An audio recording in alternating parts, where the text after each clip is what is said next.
Ce qu'écrivaient ces femmes, parce que c'était en majorité des femmes, ce qu'elles m'ont donné, c'est un héritage, un legs.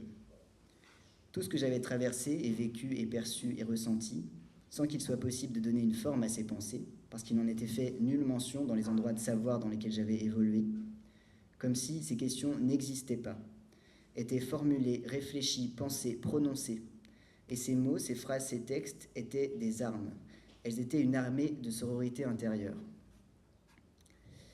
Ces femmes m'ont sauvé parce qu'elles ont fait un geste fondamental, pour moi qui est fondamental, celui d'inscrire leur voix dans un livre, un objet autonome, léger, maniable, facilement transportable, facile à dissimuler, traduisible, reproductible et référençable.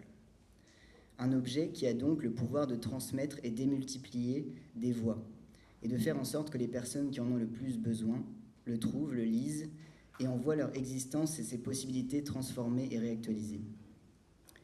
Voilà ce qui a été pour moi le pouvoir des livres.